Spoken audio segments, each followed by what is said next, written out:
Olá, bem-vindo ao Convir.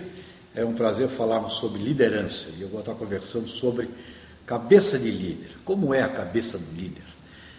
Começa pensando ou começa nos valores? Né? O que vem primeiro, valores ou pensamento? Mas 5 ingredientes são notados nos líderes versus as pessoas que ainda não assumiram esta atitude de liderança. A primeira observação com relação aos líderes é que eles têm um nível de extroversão maior, pessoas que jogam o mundo para fora. O segundo aspecto dos líderes é com relação ao ritmo, compreendem o mundo numa velocidade maior, agem num ritmo de bateria de escola de samba mais acentuado. O terceiro aspecto da liderança é com relação à informalidade. Os líderes tendem a ser mais informais do que formais. O quarto ingrediente da cabeça do líder é com relação a riscos. Tem uma maior predisposição a assumir risco. Viver é risco, os negócios têm risco, tudo na vida tem uma margem de risco. Esta abertura ao externo é outra característica do líder, que é a quarta característica. E a quinta característica observada nos líderes e nos presidentes das companhias é com relação à dose de energia. Um tônus vital, atuam com uma dose de tônus vital de energia humana bastante elevada. Então, 5 aspectos da cabeça do líder: a extroversão, o ritmo, a informalidade, o assumir riscos e alta energia. Vamos ver agora quais são as 12 demandas que o mundo traz para a liderança neste momento contemporâneo. Quais são as demandas que o mundo pede para a liderança? As novas demandas para os líderes contemporâneos resumimos em 12 aspectos. Primeiro, foco no cliente. O cliente, o consumidor, o cidadão no centro das atenções das corporações, das companhias, sejam elas com fins lucrativos ou não lucrativos, não interessa. O foco no cliente existente e no seu não cliente. O segundo aspecto é a complexidade. O mundo globalizou de fato e estamos aqui hoje num congresso virtual com pessoas do mundo inteiro nos assistindo. A complexidade é maior. O que acontece aqui, neste local, vai para o mundo imediatamente. O que acontece em qualquer outra parte do mundo vem para cá. O mundo é mais complexo. Terceira demanda é empreendedorismo. Nós não podemos mais esperar tanto pela ação de outros ou pela benemerência de governos. É necessário agir e empreender. Meio ambiente, sem sustentabilidade não existe mais possibilidade de liderar. Competitividade, que vem de vários campos, de várias áreas geográficas, de produtos também inesperados. A globalização, aspecto que hoje, notoriamente, uma criança de 12 anos em qualquer lugar do mundo, ela atua globalizada através dos sistemas das redes sociais.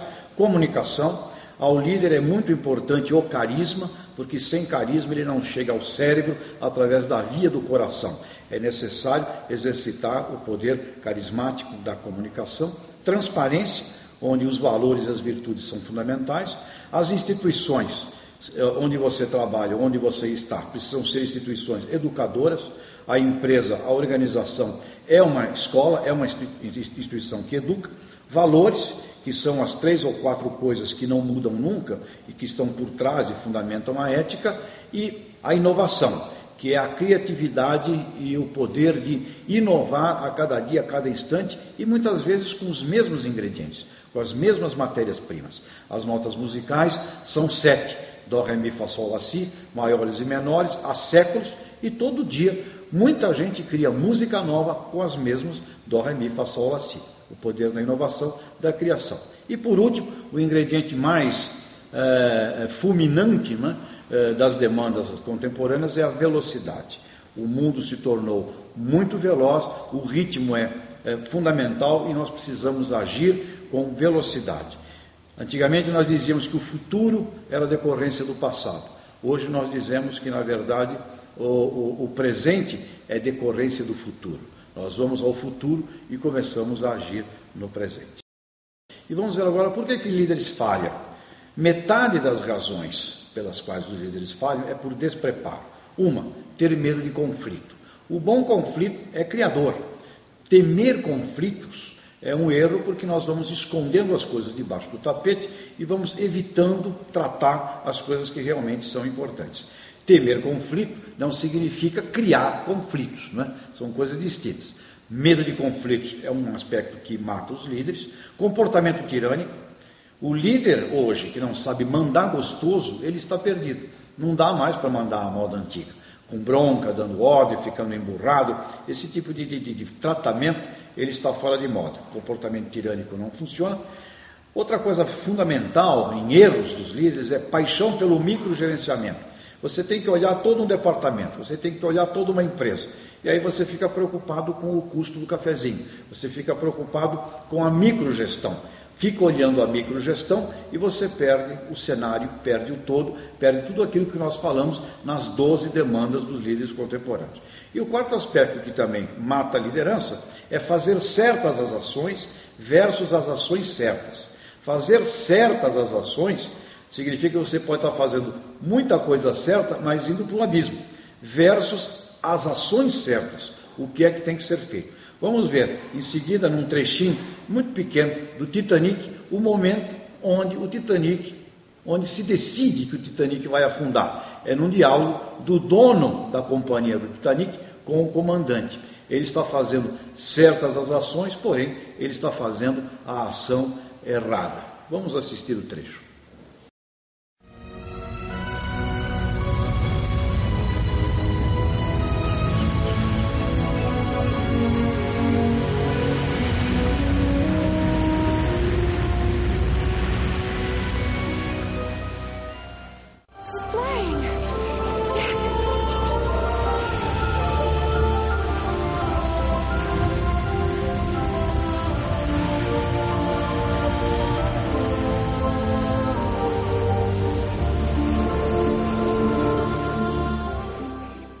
Not yet lit the last 4 boilers.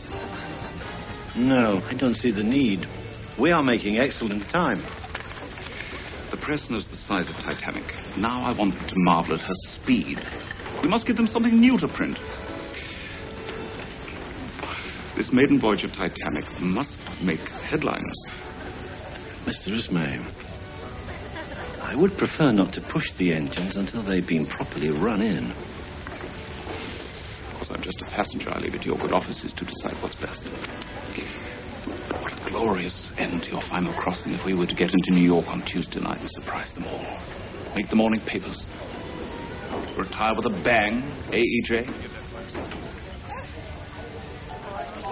Good man.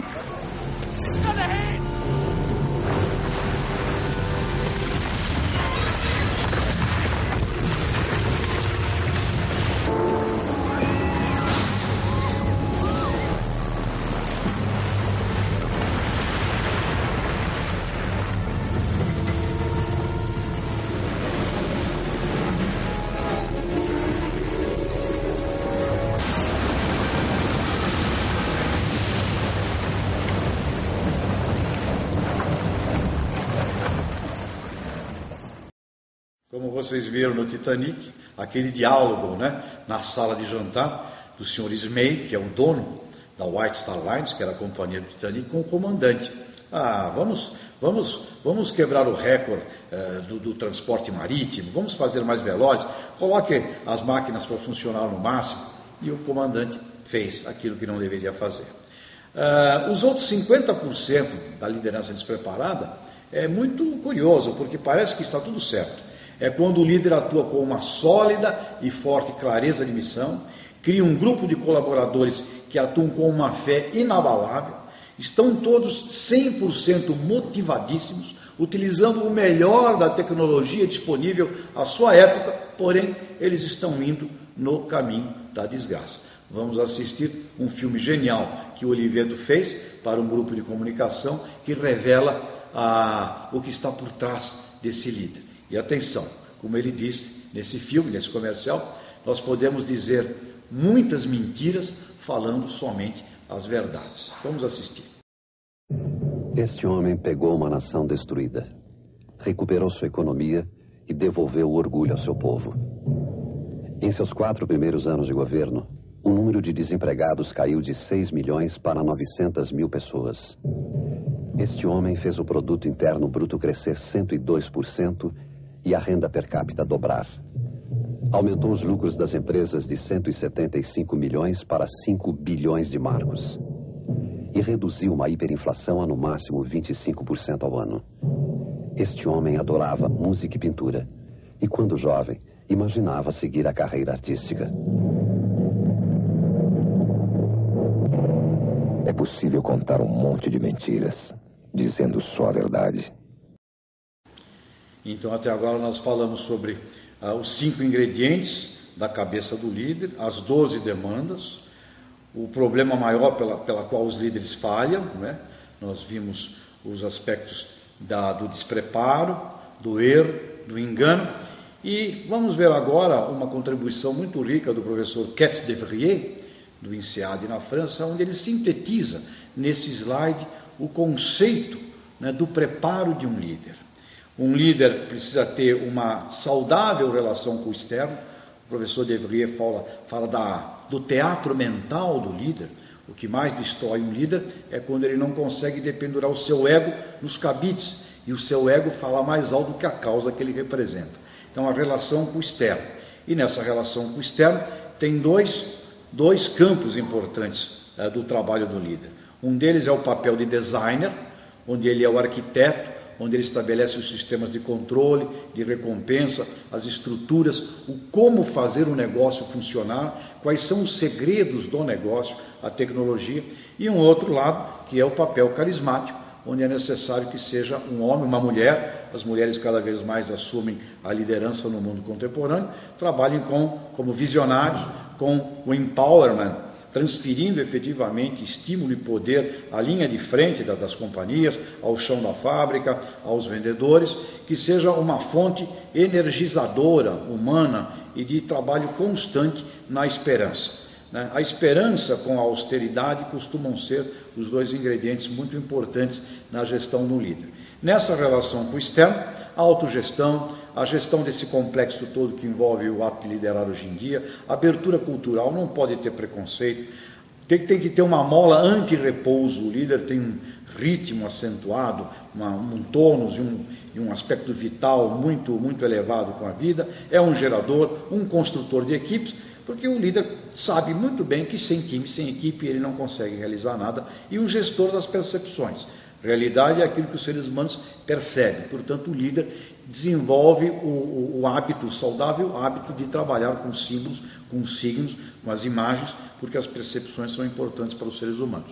A partir disso, é a autocrítica e a vontade de um líder de desenvolver conhecimentos relevantes para a tarefa que tem que ser exercida. Então, consciência, extroversão, a dominância, a autoconsciência, tudo isso, e sem dúvida alguma a inteligência emocional, onde compreende e domina a possibilidade de construir diversos papéis na vida, a possibilidade de viver vários personagens na vida, tendo aí um compromisso maior com a alma, um compromisso maior com a causa, que é o que estaria no meio desse slide.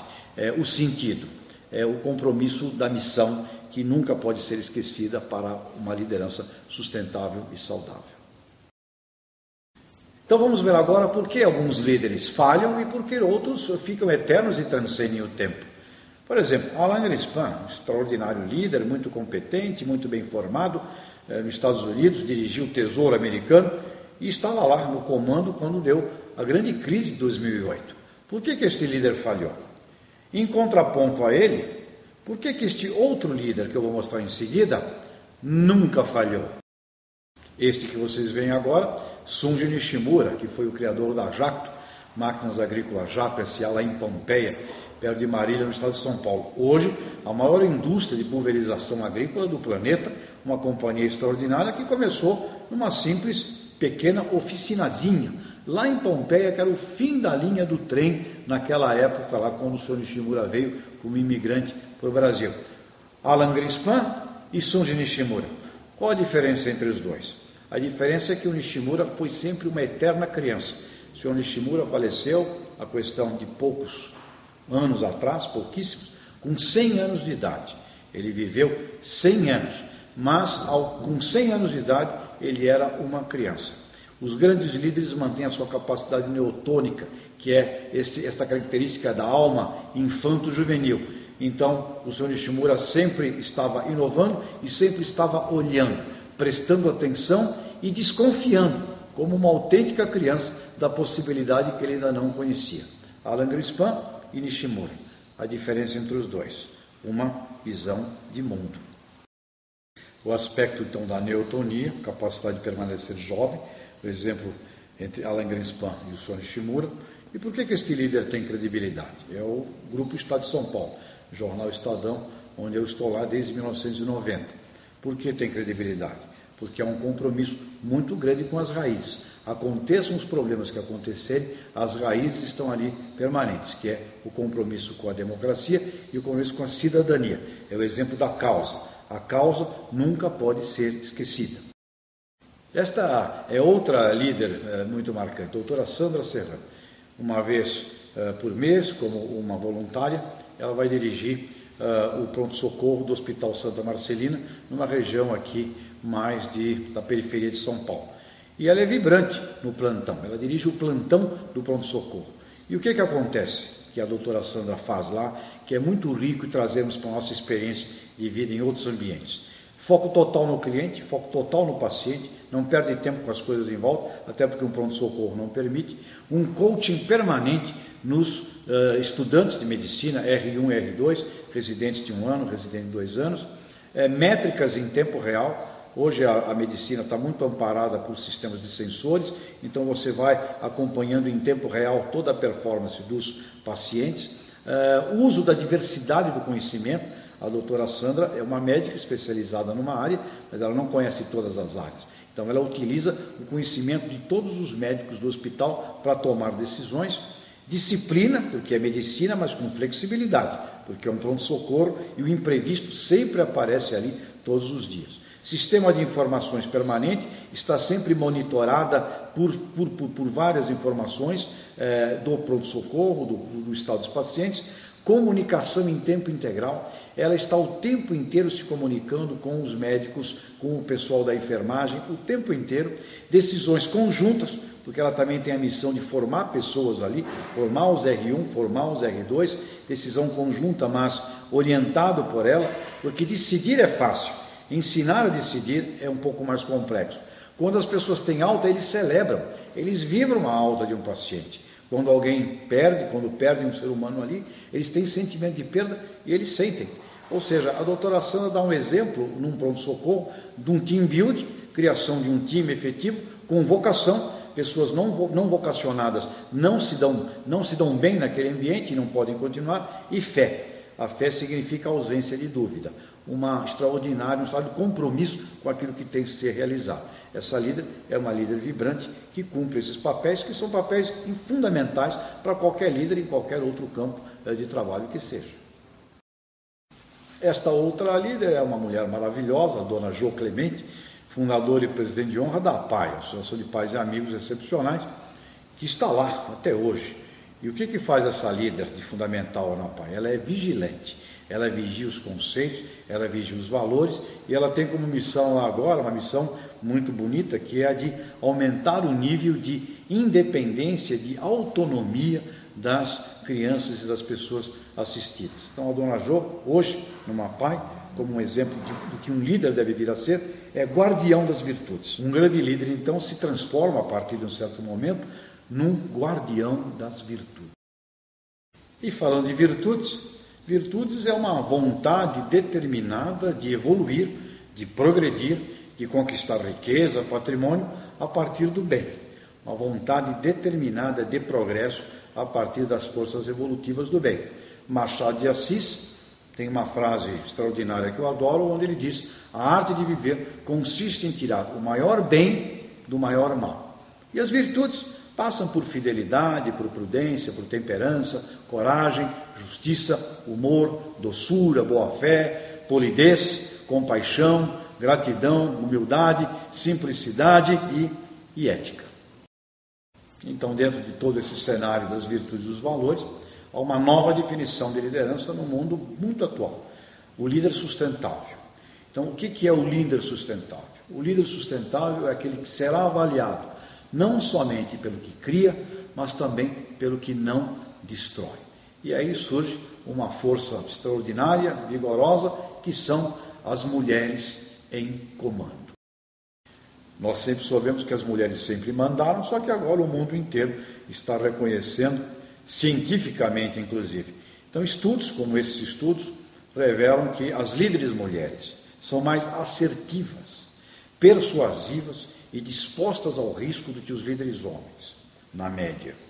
Líderes mulheres desenvolvem muito mais empatia, que é a qualidade de se colocar no lugar da outra pessoa, mais flexibilidade e maior capacidade de relacionamento interpessoal. Uma mulher que se transformou em líder hoje foi por ter lutado intensamente contra o status, ou seja, ela precisou ter muito foco e muita determinação, muita persistência.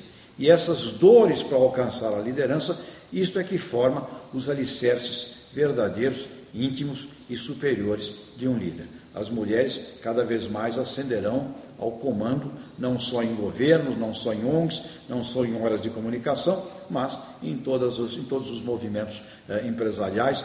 De pequeno e micro porte já são as que mais comandam, mas nas grandes corporações estão assumindo também cada vez mais os postos de diretoria e de CEO.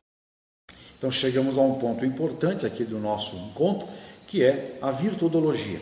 O que eu proponho é que possamos passar a estudar os fundamentos das virtudes para a obtenção dos resultados. Então, virtudologia significa o estudo da obtenção de resultados competitivos através da regra de ouro das virtudes. E virtude, como disse agora há pouco, é a disposição firme e constante para a prática do bem. Vamos ver então o que tem por trás de um líder que tem um antivírus, né, no sentido deste aspecto de procurar a virtudologia.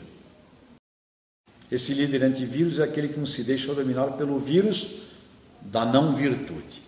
E este antivírus significa ter dentro de si um grande revestimento de ética, necessita doses corajosas de sustentabilidade, que é não roubar do futuro para lucrar no presente, exige guardar os vários egos no cabide, e entender que tem um compromisso com a causa, acima de outros pequenos que vão sempre aparecendo e nos distraindo na liderança. Continua um jovem, grande e velho, mesmo se já tiver muita idade, tomando e formando jovens para a vida. Segue um dos princípios fundamentais do grande pensador Peter Drucker. Se todo mundo pensa a mesma coisa, é quase certo estar errado. Acredita na possibilidade constante e permanente do novo e da inovação. Sabe tornar-se desnecessário. Um grande líder tem que saber sair. E quando ele sai, ele vai se transformar num guardião das virtudes. A presença física dele não é o fundamento a partir de um certo momento na história da liderança. Adquire novas virtudes e faz da humildade consciente do inevitável ciclo da vida o portal para a passagem de sucessores. Cria novos líderes. E sente intensamente cada momento do seu trabalho, da sua vida, e utiliza poderosos sinais e indicadores antevendo o invisível. O poder criador está no invisível e não no visível, apesar de que o portal para o invisível é aquilo que a gente enxerga. Mas a grande massa criadora da riqueza está no poder invisível. Mas tudo isso que eu falei precisa suor, muita disciplina, muita luta. E aí eu trago uma entrevista que fiz com o mestre do MMA, o pessoal que está hoje atuando no UFC, o Mixed Martial Arts, né, que é a mistura das artes marciais, e faço uma entrevista com o Morgante, que é do mesmo grupo de trabalho do campeão Anderson Silva. E a gente vai ver que os superantes, os líderes que superam, as pessoas que superam, são aquelas que captam a disciplina da luta e ampliam o limiar da dor. Porque a liderança, se dá muito prazer, ela também causa dores. Ampliar o limiar da dor é essencial para um grande líder. Vamos ver as lições que a luta, que o MMA traz para a nossa vida, para a nossa luta aqui fora do tatame.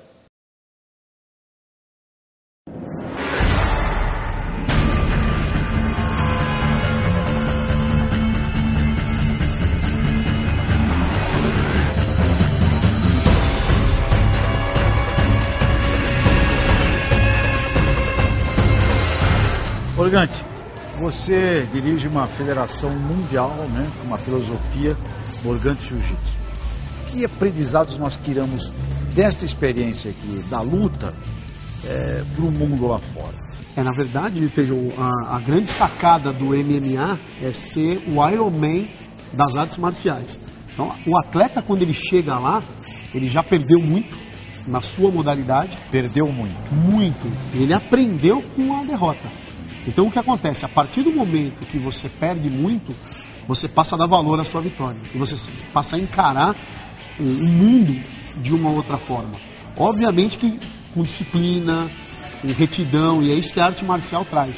Então, a partir do momento que a arte marcial está trazendo isso para o atleta, quando ele chega no alto rendimento, quem trouxe a disciplina do berço, ou seja, do início, é que vai fazer a diferença. E é o que vem fazendo a diferença no MMA. Você falava agora, nós vimos o treino aí da moçada, que os treinos costumam às vezes ser muito mais duros do que as lutas em si. Exatamente. Quando o atleta ele vai no dia da luta, o atleta normalmente ele fica super feliz, porque o treino sempre foi muito pior do que a luta. Porque a gente tem um lema no mundo da luta que diz o seguinte: treino duro, luta fácil. O que caracteriza um grande campeão? Na verdade, eu acho assim, uma das coisas mais importantes é a disciplina. O atleta disciplinado, ele chega sempre longe. Mas esse é um dos fatores. O segundo fator é o limiar de dor. Limiar da dor. Explica um pouco esse conceito. Os atletas normalmente, principalmente no MMA, porque eles recebem muitos golpes. E às vezes, por causa de um escorregão ou alguma coisa assim, o atleta cai numa posição muito ruim. Nem sempre é aquilo que ele estava esperando, aquilo que ele planejou. E aí ele tem que replanejar mentalmente muito rápido isso, e receber muitos golpes. E apanhando. E pensar sem ficar nervoso. Aí é que está o segredo, são as grandes viradas. Você falou também agora há pouco, enquanto a moçada treinava, de que a agressividade não é a mesma coisa que violência. E quem vê o MMA pensa, pô, que pessoal agressivo, etc. Mas não é isso. Não é isso. O atleta, para ganhar, ele tem que ser muito agressivo. Mas ali na hora da luta, o lutador sabe que se ele levar para o lado pessoal, ele perdeu. Por isso que a gente tem lemas no jiu-jitsu que são, Sim, quais são? Que são importantes, né? Um é o quem teme perder já está vencido. Você dizia também que muitos dos teus, às vezes, não melhores lutadores ou pessoal, com o preparo e perdendo muitas vezes, se transformam nos grandes campeões. A gente pode dizer o seguinte, que 90% é suor, 10% é genética. Porém, esses 10%, eles contam muito. Só que tem muito cara com 10% completo que não dá os 90% que deveria de suor. Não prepara. E assim o contrário também. Então assim, o atleta completo, ele é um misto de um cara que nasceu extremamente preparado para aquilo, mas também é dedicado. É muito difícil você pegar um cara que não gosta de treinar, que é um talento, mas não gosta de treinar e chega lá. Isso é muito difícil de acontecer. E que recado você acha que é legal dar para essa turma aqui no Esquina? Olha, Feijão, eu vou dizer uma coisa para você, que é o que a gente fala quando tem os exames de luta dentro do jiu-jitsu. A gente sempre costuma dizer para os atletas que vão lutar que o mais importante é assim, a vida sempre vai bater em você mais do que a luta. Sempre. O que mudou na sua vida a partir da experiência da luta, desse trabalho? Meu nome é Jorge. O que eu mais aprendi na arte marcial é aprender a viver. Eu acho que estou vivo graças à arte marcial. Então, é que eu até brinco com os amigos, né? No começo foi um hobby pra mim, né? Hoje é uma lição de vida pra mim. Como a gente fala em periferia, muitas oportunidades, mas e aqui na luta a gente vê que pode ser alguém na vida, com muito suor. Depois que eu entrei pra luta, eu consegui me formar e foi uma lição de vida, porque eu acho que eu nem ia sair da bagunça se eu não estivesse na luta. Depois que eu comecei a praticar, pode-se dizer que é a forma que você aprende a ter o seu autoconhecimento, ter o seu autocontrole. Então você muda perante a sociedade, você se torna uma pessoa mais controlada. Foi total, né? Porque sempre quando entra uma mulher na arte marcial, né, a gente é vista como sexo frágil, né? E foi provar para todo mundo que mulher não é só sexo frágil, né? Que nós também somos capazes. Como é essa história de nunca perder uma luta? As 3 coisas que você diria, olha, Para nunca perder uma luta, tem 3 coisas sagradas. Quais são? Disciplina, muito treino, um bom técnico, que é o meu mestre. É um bom chefe. E os bons amigos, né? Para ajudar.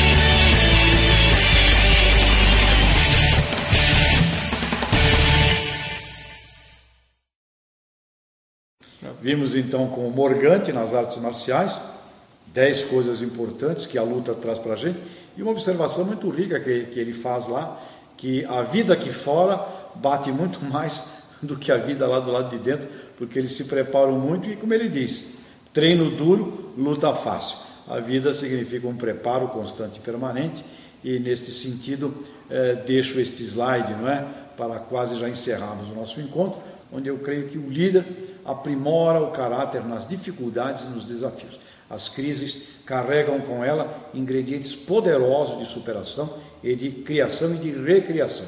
E precisamos sempre ter a consciência de construir com virtudes. Quando construímos através das virtudes, o tempo nos é favorável. Quando construímos sem as virtudes, o passar do tempo não nos é fraternal. Muito obrigado pelo seu tempo, por sua atenção. Um prazer imenso estar com vocês aqui neste congresso, neste sistema de rede social que vai não só para o Brasil, mas para o mundo inteiro, pessoas que nos assistem também de outros territórios, de outras nações.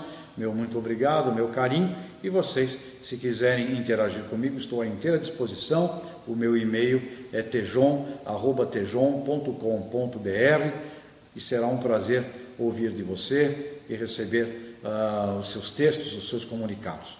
Sucesso, um grande congresso e felicidade acima de tudo.